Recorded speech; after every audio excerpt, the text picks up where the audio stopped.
ক্ষমতায় থাকার জন্য শেখ হাসিনা যেভাবে দেশের স্বার্থ জলাঞ্জলি দিত, অন্তর্বর্তী সরকারও সেই দিকে যাচ্ছে কিনা সেই প্রশ্ন রেখেছেন বিএনপি স্থায়ী কমিটির সদস্য আমির খসরু মাহমুদ চৌধুরী। তিনি বলেন, নির্বাচনের দিকে না নিয়ে অন্য সব সিদ্ধান্ত নেওয়া নির্বাচনকে বাধাগ্রস্ত করার কৌশল। এ সময় অন্যান্য রাজনৈতিক নেতৃবৃন্দ বলেন, করিডোর ইস্যু এতটাই বৃহৎ যে এটা নিয়ে রাষ্ট্রের যেন তেন কথা বলার সুযোগ নেই। আরও জানাচ্ছেন মাহবুব সৈকত। রাজধানীর সিড্রাপ মিলনায়তনে করিডোর ইস্যুতে বিভিন্ন ক্ষেত্রের বিশেষজ্ঞ ব্যক্তিরা ছাড়াও অংশ নেন রাজনৈতিক দলের শীর্ষ নেতারা। মানবিক করিডোরের নামে আসলে কি হচ্ছে তা দেশবাসীর কাছে স্পষ্ট করতে প্রধান উপদেষ্টার প্রতি আহ্বান জানান রাজনৈতিক নেতৃবৃন্দ। এই সরকারের আসলে এই রকমের একটা সেনসিটিভ গুরুত্বপূর্ণ বিষয় আমার মনে হয় যে যাওয়ার দরকার ছিল না। প্রফেসর ইউনূস যদি এটা ক্লিয়ার করেন অ্যাকচুয়ালি আসলে কি, এটা জানলে আমাদের জন্য ভালো হবে। কারণ আমরা যে করিডোর বলছি, যে করিডোর তো একটা আছে, হিউম্যান করিডোর, নাহলে এগুলো রোহিঙ্গা আসলে কোন দিকে? বাংলাদেশকে কোনোভাবেই প্রক্সি ওয়ারের দিকে নিয়ে যাওয়া যাবে না এবং বিগ পাওয়ারের ভিকটিমেও পরিণত করতে দেয়া হবে না বলে জানিয়ে দেন বিএনপির স্থায়ী কমিটির সদস্য আমির খসরু মাহমুদ চৌধুরী। আমরা কিন্তু কোনো প্রক্সি ওয়ারে যাব, বাংলাদেশ ক্যানট অ্যাফোর্ড ইট। আমাদের দেশটার এখন সবচেয়ে বেশি প্রয়োজন কি জানেন? আজকের বাংলাদেশ, আগামী বাংলাদেশের জন্য সবচেয়ে বড় প্রয়োজন একটা স্টেবল, স্থিতিশীল বাংলাদেশ। আমরা বিগ পাওয়ার কম্পিটিশনের ভিকটিম হব না। আমি একটা স্থিতিশীল দেশ চাই, যে দেশটাকে আমরা গড়তে চাই। করিডোর ইস্যু নির্বাচনকে বাধাগ্রস্ত করার কৌশল কিনা সে প্রশ্নও তোলেন বিএনপির স্থায়ী কমিটির এই সদস্য। শেখ হাসিনা যেভাবে রাষ্ট্রের স্বার্থ জলাঞ্জলি দিয়ে, বাংলাদেশের মানুষের স্বার্থ জলাঞ্জলি দিয়ে ক্ষমতায় থাকার জন্য সবকিছুর সাথে কম্প্রোমাইজ করে সেই উপকল্পে অন্যান্য রাষ্ট্রের ইন্টারেস্ট সার্ভ করছে। আপনি কি সেদিকে কোন দিকে যাচ্ছেন? এই প্রশ্ন তুলতেই পারে, কারণ কোন যুক্তিতে আমরা এখানে যাওয়ার কোনো সুযোগ। দেশের নিরাপত্তার বিষয়টিকে সামনে রেখে সম্মিলিত সিদ্ধান্তের বাইরে গিয়ে করিডোরের বিষয়ে সরকারকে কোনো পদক্ষেপ না নেয়ারও আহ্বান জানান বক্তারা।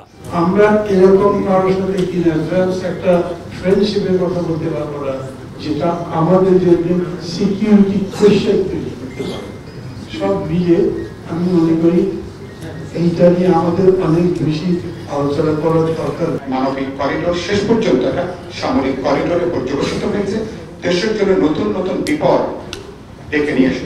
আমরা খাল কেটে নিশ্চয় কুমিরে আমরা আনবো না, এটা সতর্ক থাকা দরকার। মাহবুব সৈকত, মাই টিভি, ঢাকা।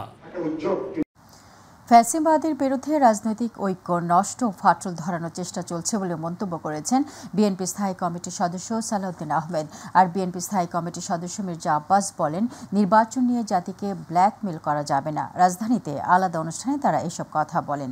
আরও জানাচ্ছেন ইউসুফ আলী। বিএনপির প্রতিষ্ঠাতা ও সাবেক রাষ্ট্রপতি জিয়াউর রহমানের ৪৪তম শাহাদাত বার্ষিকী উপলক্ষে রাজধানীর আইইবি মিলনায়তনে আলোচনা সভার আয়োজন করে জাতীয়তাবাদী কৃষক দল। সভায় বিএনপির স্থায়ী কমিটির সদস্য সালাউদ্দিন আহমেদ বলেন, ফ্যাসিস্টরা পুনর্বাসিত হতে নানা ষড়যন্ত্র করছে। গণতন্ত্রের কথা বলি, নির্বাচনের কথা বলি, গণমানুষের কথা বলি, তারা বাংলাদেশের বিরুদ্ধে হয়ে গিয়েছে কিছু কিছু কুচক্রী মহলের। কারণ তারা চায় না কোনো নির্বাচন, তারা চায় না বাংলাদেশের গণতান্ত্রিক শক্তভিত্তি, তারা চায় এই দেশ সব সময় বিদেশ নির্ভর থাকুক। তারা আমাদেরকে দেশদ্রোহী এবং অন্যান্য দেশের এজেন্ট বানাতে তৎপর হয়ে উঠেছে। অপরদিকে যাত্রাবাড়িতে বিভিন্ন শ্রেণী পেশার মানুষের মাঝে খাবার বিতরণ অনুষ্ঠানে বিএনপির স্থায়ী কমিটির সদস্য মির্জা আব্বাস বলেন, দেশে নির্বাচিত সরকার এলে রাজনৈতিক অস্থিরতা দূর হবে। দেশে নির্বাচিত সরকার এলে রাজনৈতিক অস্থিরতা দূর হবে। দেশ এবং জাতিকে বলবো, যারা আজকে নির্বাচনের বিপক্ষে বলছেন বলেন, অধিকার তো আছেই বলার, আপনাদের বলতেই পারেন। নির্বাচনের পক্ষে বলার অধিকার আমাদের আছে, কিন্তু এই নির্বাচন নিয়ে জাতিকে ব্ল্যাকমেল করা যাবে না। এই সরকার ফ্যাসিস্টের কথা বলতে বলতে একসময় নিজেই ফ্যাসিস্ট হয়ে যাবে। এই ফ্যাসিস্টের আচরণ কিন্তু আমরা ধরে নিয়েছি কাজেরই হবে। শিল্পকলা একাডেমিতে আয়োজিত চিত্রকর্ম প্রদর্শনীতে বিএনপির স্থায়ী কমিটির সদস্য গয়েশ্বরচন্দ্র রায় বলেন, ছাত্র জনতার বিজয়ের সুফল কতিপয় ব্যক্তি ভোগ করতে চাইলে ইতিহাসের আস্থা করে নিক্ষিপ্ত হবে।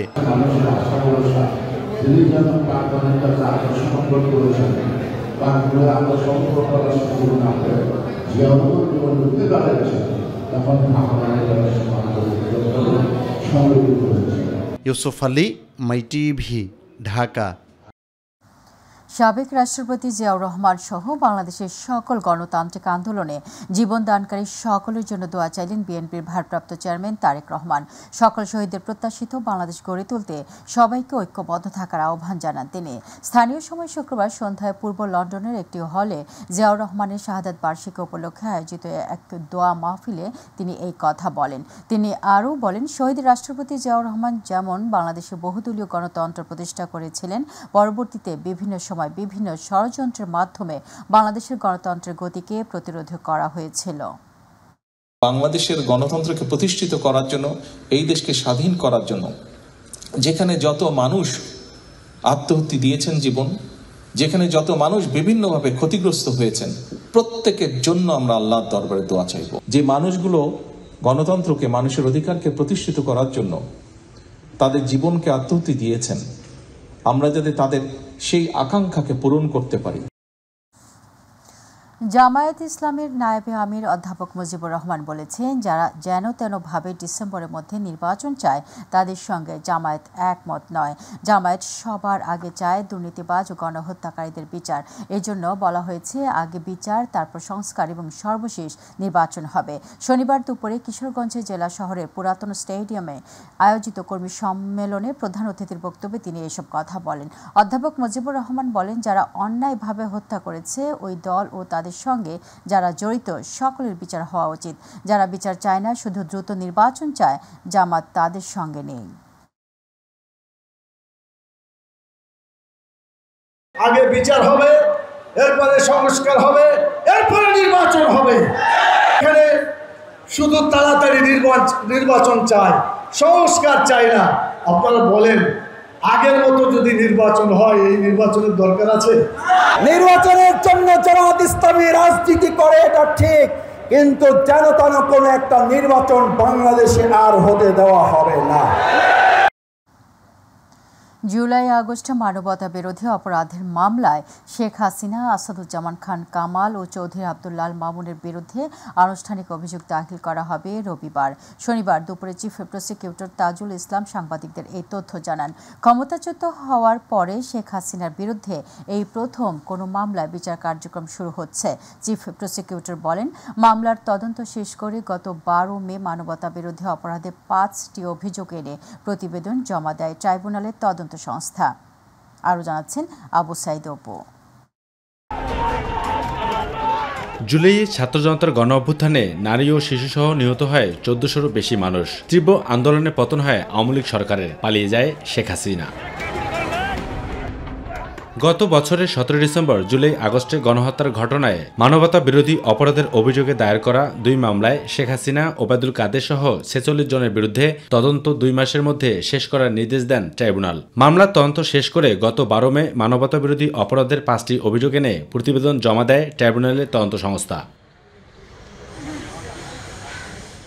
সকালে জাতীয় প্রেস ক্লাবে আন্তর্জাতিক গুম সপ্তাহ উপলক্ষে আয়োজিত সেমিনারে চিফ প্রসিকিউটর তাজুল ইসলাম জানান, জুলাই আগস্ট মানবতা বিরোধী অপরাধের মামলায় শেখ হাসিনা, আসাদুজ্জামান কামাল ও চৌধুরী আব্দুল্লাহ মামুনের বিরুদ্ধে আনুষ্ঠানিক অভিযোগ দাখিল করা হবে রবিবার।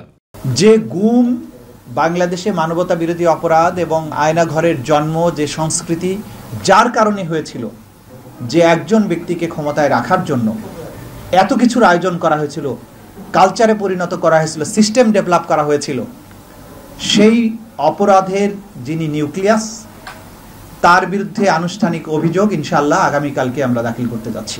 তিনি আরও জানান, বিচার এমনভাবে করা হবে কেউ যেন মান নিয়ে প্রশ্ন তুলতে না পারে। আন্তর্জাতিক অপরাধ ট্রাইব্যুনালের কার্যক্রম একটা আন্তর্জাতিক স্ট্যান্ডার্ড মেনটেন করে করতে হয়।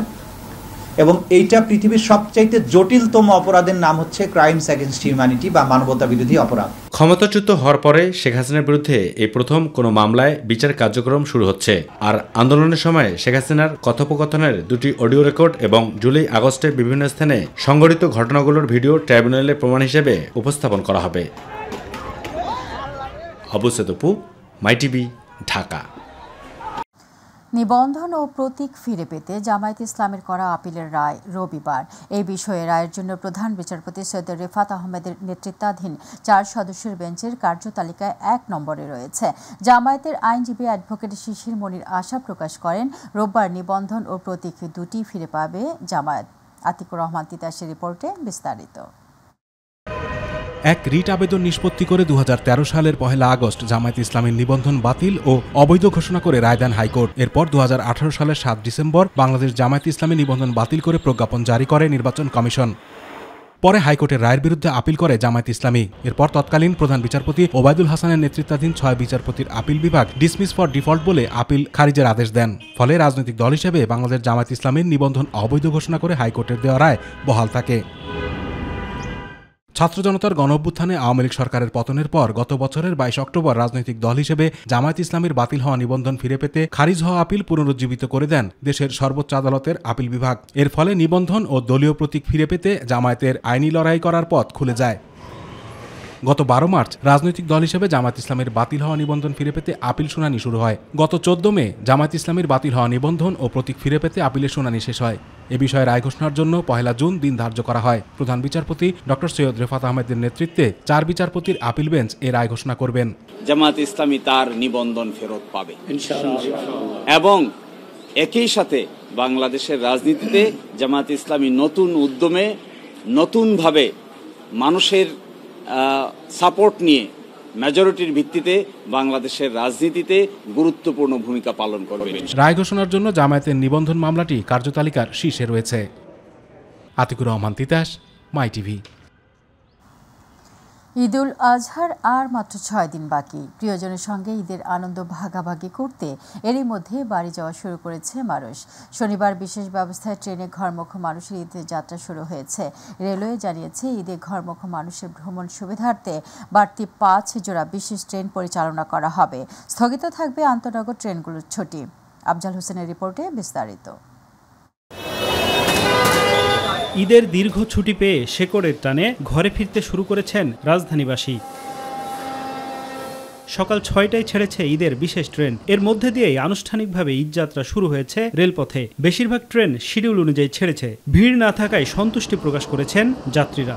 নানু বাড়ি যাবো, দাদু বাড়ি যাবো, সব কাজিনরা বিভিন্ন জায়গা থেকে আসবে, অনেকদিন পরে দেখা হবে। আলহামদুলিল্লাহ, যতটা ভাবছিলাম কিন্তু অতটাও ভিড় না। জানি সবকিছু মিলে মানে ভালো। যাত্রীদের নিরাপত্তা ও শৃঙ্খলা বজায় রাখতে স্টেশনে 3 স্তরের চেকিং ব্যবস্থা রাখা হয়েছে। টিকিটবিহীন কেউ যেন স্টেশনে প্রবেশ করতে না পারে সেজন্য রেলওয়ে নিরাপত্তা বাহিনী, রেল পুলিশ এবং আনসার সদস্যরা যৌথভাবে দায়িত্ব পালন করছেন। এখানে এসে দেখলাম যে পরিবেশ অনেক ভালো, মানে বিগত বছরগুলো থেকে এখন মানে কোনো ঝামেলা নেই। এর জন্য আমি বাংলাদেশ সরকারকে ধন্যবাদ জানাই এত সুন্দর উদ্যোগ নেওয়ার জন্য। এবারে যাত্রী সেবায় অতিরিক্ত 10টি ট্রেন চলাচল করবে। এছাড়া কুরবানির পশু পরিবহনের জন্য প্রথমবারের মতো যুক্ত হয়েছে 3টি ক্যাটল ট্রেন। আজকে থেকে ঈদ যাত্রা মূলত শুরু হচ্ছে। এটা ফেরত আনতে গিয়ে যাত্রীদেরকে আগামী 15 জুন পর্যন্ত আমাদের এই ঈদ যাত্রা স্পেশাল ব্যবস্থাটি চলবে। এবার ঈদে আমাদের 5 জোড়া ট্রেন, বিশেষ ট্রেন আমরা ইন্ট্রোডিউস করেছি। 44টি বগি আমরা বিভিন্ন রুটে সংযোজন করছি। অতিরিক্ত 3টা ক্যাটেল ট্রেন আমরা দিয়েছি, ক্যাটেল স্পেশাল নাম দিয়েছি। এই বিষয়টি এবার নতুন এখানে। এদিকে এখনো যাত্রীদের পদচারণায় মুখর হয়ে ওঠেনি লঞ্চ ঘাট। তেমন ভিড় নেই বাসেও। বেশিরভাগ বাস ছেড়েছে অর্ধেক যাত্রী নিয়ে। ঈদের যে যাত্রী এগুলো এখনো আসতেছে না, যাত্রীর এখনো চাপ নাই, গাড়িতে সিট এখনো খালি যাচ্ছে। মানুষ যথেষ্ট ফোন করেছে এবং টিকিট পেয়েছে, কিন্তু গাড়ির স্বল্পতার কারণে তারা সবাই টিকিট পায়নি। আফজাল হোসেন, মাইটিভি, ঢাকা। পবিত্র ঈদুল আজহাকে সামনে রেখে রাজধানীর অস্থায়ী পশুর হাটগুলোতে চলছে শেষ মুহূর্তের প্রস্তুতি। পাইকারদের থাকা খাওয়ার পাশাপাশি নিরাপত্তার বিষয়টিকে দেওয়া হচ্ছে সর্বোচ্চ গুরুত্ব। হাটগুলোতে রাখা হচ্ছে পর্যাপ্ত সংখ্যক আনসার ব্যাটালিয়ন, থাকছে পশু ডাক্তার। আরও জানাচ্ছেন রাকিব হাসান। ঈদুল আজহাকে কেন্দ্র করে এবার রাজধানীতে বসছে 19টি অস্থায়ী পশুর হাট। এরই মধ্যে হাটগুলোতে চলছে শেষ মুহূর্তের প্রস্তুতি।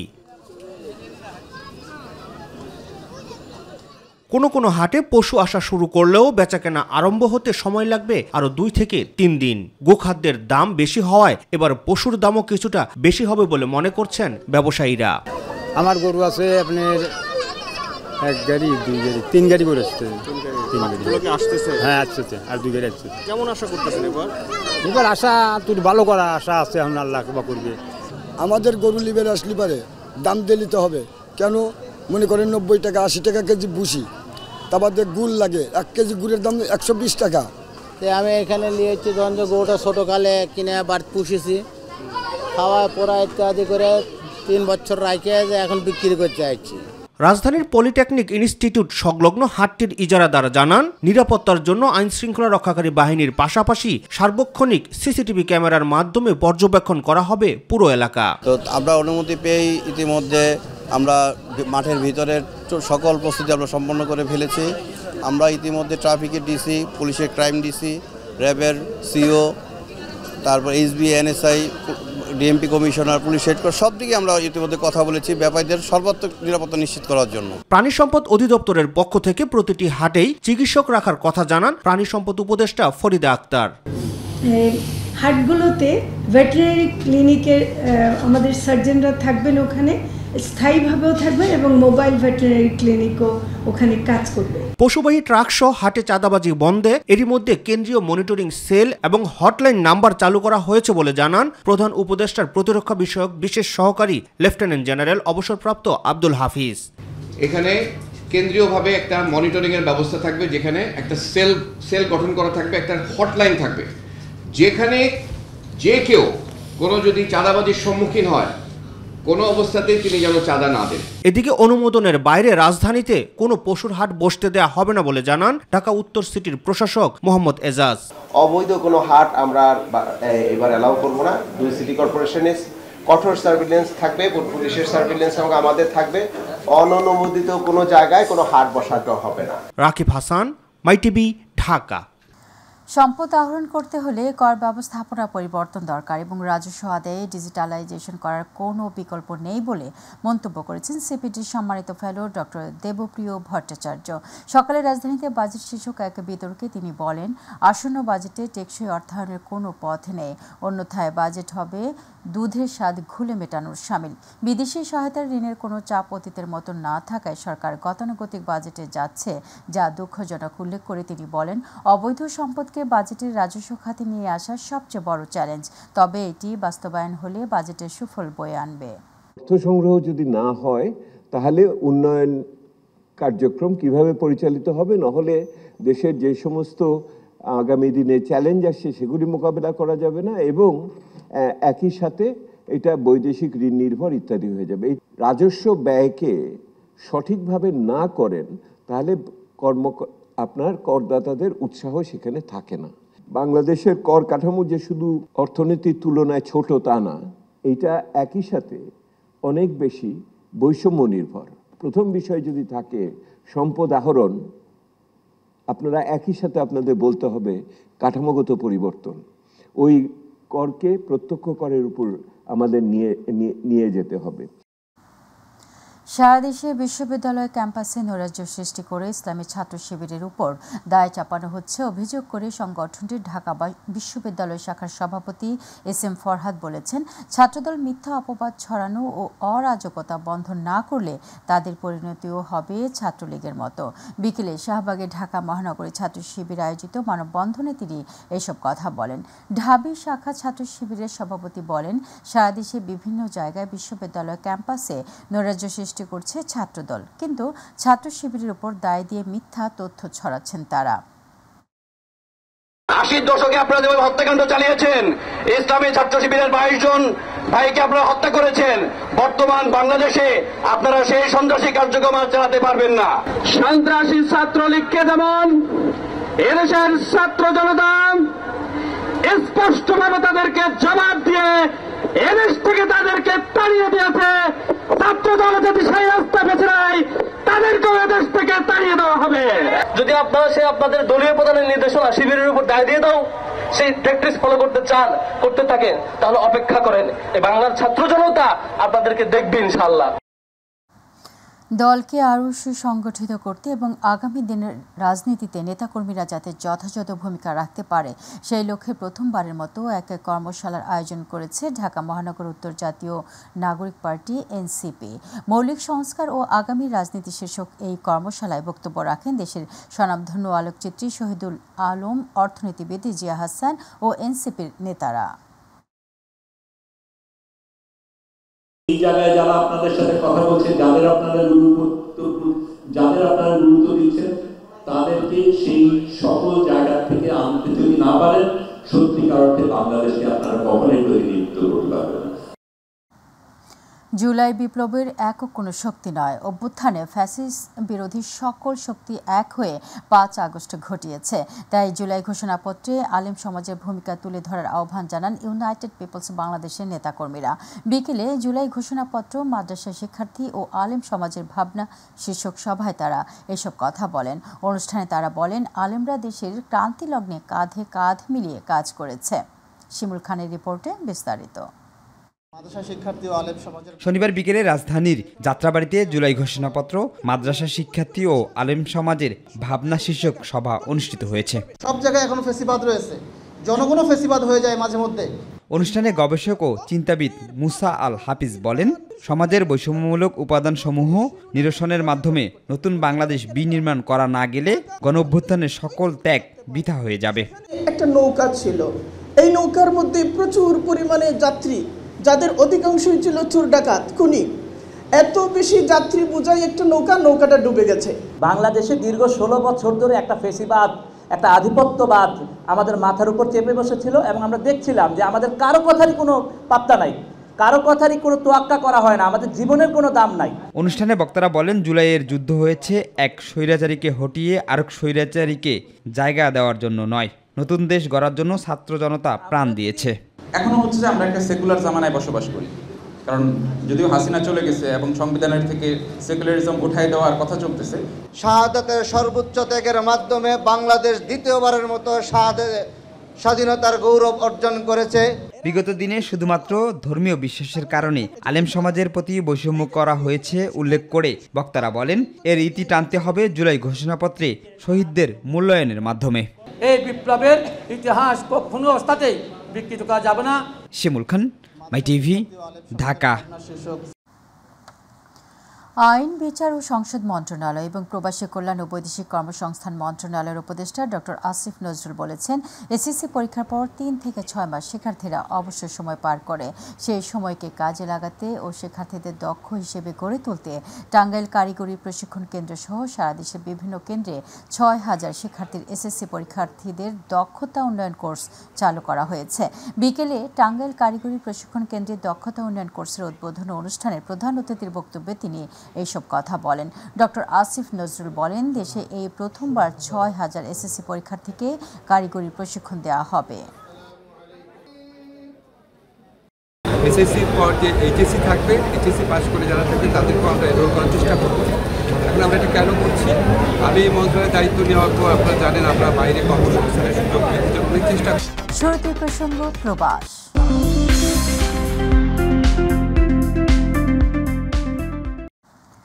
মালয়েশিয়া বিএনপি ও তার অঙ্গ সংগঠনের উদ্যোগে সাবেক প্রেসিডেন্ট জিয়াউর রহমানের 44তম শাহাদাত বার্ষিকী পালিত হয়েছে। গতকাল কুয়ালালামপুরের বুকিত বিনতাংয়ের ভিআইপি পিঠাঘরে এই উপলক্ষে আলোচনা সভা দোয়া মাহফিল অনুষ্ঠিত হয়। প্রতিনিধি আশরাফুল মামুন জানান, মালয়েশিয়ার বিএনপি সহ সভাপতি ডক্টর এস.এম. রহমান তনুর সভাপতিত্বে সঞ্চালনা করেন এস.এম. বশির আলম। প্রধান অতিথি ছিলেন মালয়েশিয়া বিএনপির সাধারণ সম্পাদক মোশাররফ হোসেন। ভার্চুয়ালি বক্তব্য রাখেন সভাপতি ইঞ্জিনিয়ার বাদুলুর রহমান খান। বিশেষ অতিথি ছিলেন ফজলুল হক। বক্তব্য রাখেন ফজলুল করিম সোহরাব, কাজী সালাউদ্দিন, আমিনুল ইসলাম রতন, মঞ্জু খা, জসিম উদ্দিন, রমজান আলী, হাসিবুর রহমান শান্ত, হিলাল শেখদার সহ আরও অনেকে। আলোচনা শেষে জিয়াউর রহমান, বেগম খালেদা জিয়া ও তার পরিবারের সকলের সুস্থতা কামনায় বিশেষ দোয়া ও মোনাজাত করেন মাওলানা মোহাম্মদ মহিউদ্দিন। বাহরাইনের রাজধানী মানামায় বাংলাদেশ দূতাবাসের হলরুমে অনুষ্ঠিত হল গণশুনানি অনুষ্ঠানে সভাপতিত্ব করেন বাহরাইনে নিযুক্ত বাংলাদেশের রাষ্ট্রদূত রইস হাসান সরোয়ার। প্রতিনিধি সাইফুল ইসলাম সাইফ জানান, গণশুনানি অনুষ্ঠানে সাধারণ প্রবাসীদের পাশাপাশি ব্যবসায়ী, সাংবাদিক এবং বাংলাদেশি কমিউনিটির বিভিন্ন সংগঠনের নেতৃবৃন্দ ও দূতাবাসের কর্মচারীরা অংশগ্রহণ করেন। প্রবাসীদের জন্য এই দিন আয়োজন করা হয় একটি ফ্রি মেডিকেল ক্যাম্প। রাষ্ট্রদূত রইস হাসান সরোয়ার তার বক্তব্যে উপস্থিত সবাইকে আন্তরিক ধন্যবাদ জানান।